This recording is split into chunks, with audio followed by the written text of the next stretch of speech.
About this time last year, you came in here and said this team had a bit of an edge to it, wanting to get to the World Series and win a World Series. After the way last year ended, how would you describe the motivation of this team this year coming in?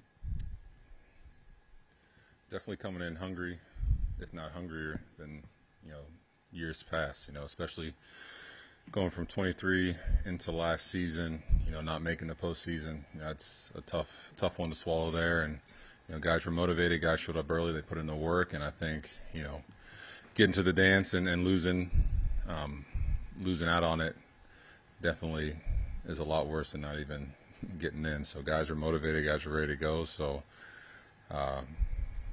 definitely some great energy so far. It's only been a couple days, but guys are ready to get back to work and get us back in that spot and rewrite the script.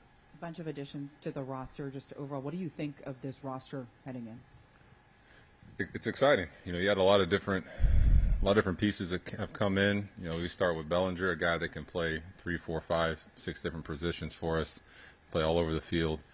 You got a guy like Goldschmidt, who's been one of the top 10 hitters in the game for the past 10 years. It's been impressive to watch.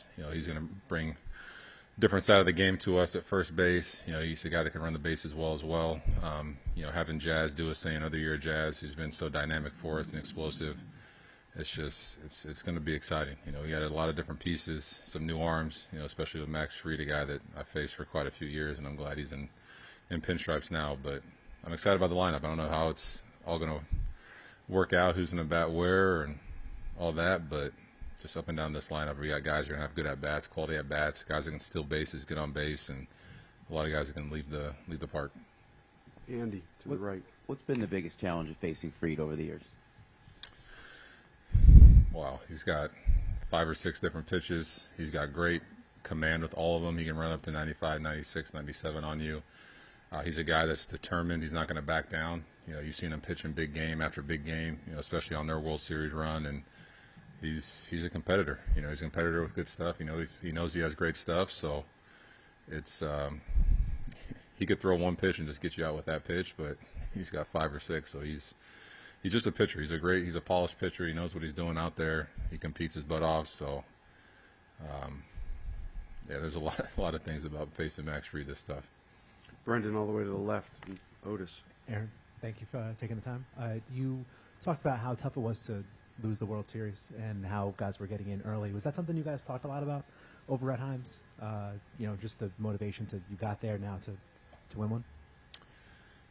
Yeah, definitely. Like I said, 23 left a bad taste in everybody's mouth, but I think this past season, getting a chance to kind of nibble on that final piece, trying to get close to a championship, I think that just really drives that hunger and passion out of guys. So I think, like I said, guys, we were checking in all offseason on certain guys, how you doing, what's going on, and they were ready to go a couple weeks after the season was over with. They're like, hey, I can't wait to get back down there and get this thing rolling. So it's going to be a fun year. It's going to be a fun year to watch a lot of guys continue to take another step. We got a lot of young guys on this team, besides all the additions we have. So, I think it was a good experience for a lot of those guys last year playing.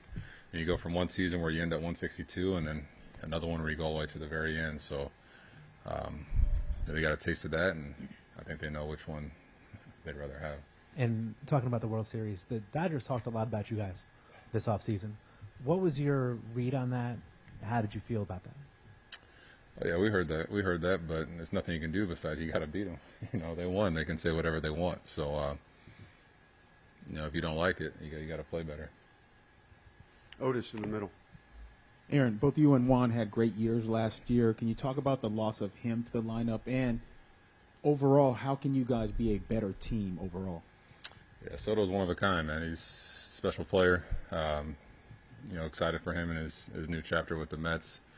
But we added a lot of new pieces here, starting with, like I talked about earlier, Bellinger and Goldschmidt, 2 guys that are, former MVPs, guys that are still wanting to improve, still want to get better.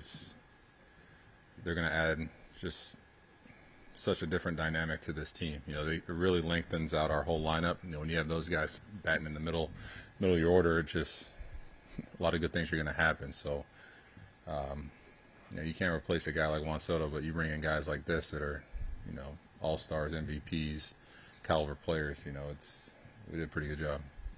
And how's fatherhood so far? It's been great. It's one of a kind. It's definitely a blessing.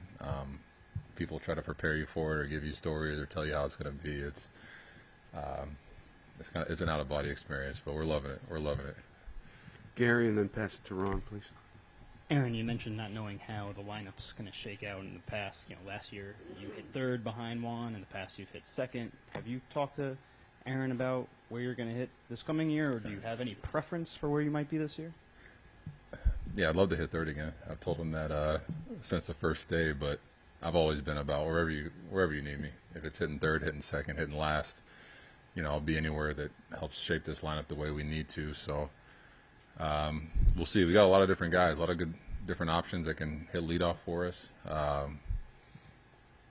Guys that hit second, hit anywhere. I'm excited to watch, Jasson Dominguez have another full year, have a healthy year. Getting a chance to be around Jazz and see what he can do, at the top, middle of our order. He's another guy that can just change the game with, his legs, his bat, kind of everything. So, and then even Volpe, another year of, Anthony Volpe. We saw him really do his thing there in the postseason, and we see him do that for 162. This sky's the limit for that kid. So, I'm excited. We'll see what happens, but I really don't care where I hit. Ron. Were you surprised by Juan's decision and his apparent conclusion that he had a better chance to win with the Mets and the Yankees? That's his opinion. He can say what he wants. I definitely disagree with him, but I wasn't too surprised by it. I think that's where he wanted to be. I think that's where it was best for him and his family, and you got a pretty nice deal over there. So I think you can't say no to that. But I'm happy for him. He got a good deal. He's going to be in a great spot. It's going to be great having him in town. We're going to be battling back and forth for quite a few years. So I'm definitely happy for him. Did you speak or exchange texts with him at all in the offseason? Yeah, I tried to. He got a different number though, but so texts weren't going through. But we chit-chatted a little bit and caught up. You did or didn't? We did. Eric. Aaron, you mentioned Dominguez a couple of minutes ago. What do you see, and they put his locker right in between you and Bellinger's, what do you see as his, ceiling, if you will? What do you want to see out of him this spring, and what are his, attributes? He's definitely a five-tool player. Today even, went up there on the right side against, one of our best starters in Rodon and hits a homer, man. He's a guy that he's dynamic on both sides. He's a switch hitter. He can play good defense. He can run the bases well. Coming out of spring, I think just have a healthy spring. I just want to see him continue to have great at-bats, work the count, do what he needs to do. He's, like I said, the sky's the limit for him. He can go out there and have a incredible season for us. Me and Bellinger were kind of joking with him about, hey, you got 2 Rookie of the Years right next to you, man. Like this is going to be your year, man. Just you go out there, do your thing. Something special is going to happen. So we're going to definitely be on him. Definitely try to be a good resource. Just be good mentors to him. But he's got a great head on his shoulders. He's going to go out there and do what he needs to do. So it's just about us trying to support him and help him bring out the best. Greg. After the World Series ended, how much do you kind of replay some of those moments in your head, or were you able to kind of flip that page pretty quick? You flip it pretty quick, even during the regular season. Bad games, bad moments. It's just, you got to move on and go to the next one. So, just like anything, you lose out on a World Series, you got to learn from it, learn what you can, and move on to the next thing, which is this season. Is it different though when you don't have a game the next day to kind of flush it that quickly? Yeah, it's tough. So it might take a couple more days, but you're able to flush it after a while and. You just use it as motivation. You got to get better. You weren't able to finish it out, so just use that as motivation going into the next year and change the script. Take a couple more right behind you, Greg. Thank you. Hey, Aaron, congratulations. Welcome to the Father Club. Thank you. When you talk about the baby, your face light up. How much of the motivation, extra motivation, is that going to be? That's what it's all about right there. I play for this city. I play for the fans. I play for my family. But now, having a little girl and having a chance to have her grow up and watch me, do what I love, and if there's any way I can inspire her through, playing this game to do something special, that's going to be pretty cool. It's just, just more motivation. I don't want her to think her dad's, I'm getting older. I don't want to be, the old man here in a couple of years. So I got to stay on top of my game. So she's definitely going to motivate me, definitely keep me on my toes, and it's going to be a fun couple of years, that's for sure. One more, if there is any. Pete? Aaron, how much were you aware of what Giancarlo was going through physically last year with the elbow issue he mentioned here in camp? And does that make what he did in October even more impressive for you? Yeah, definitely.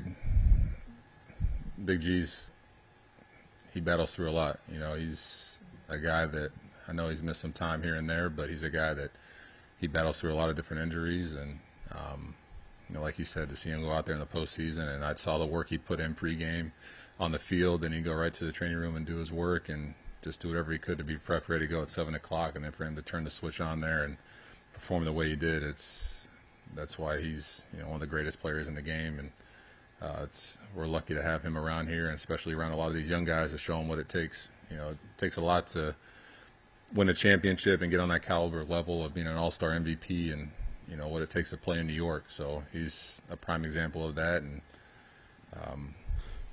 he's a little banged up right now, but he'll be back out there soon.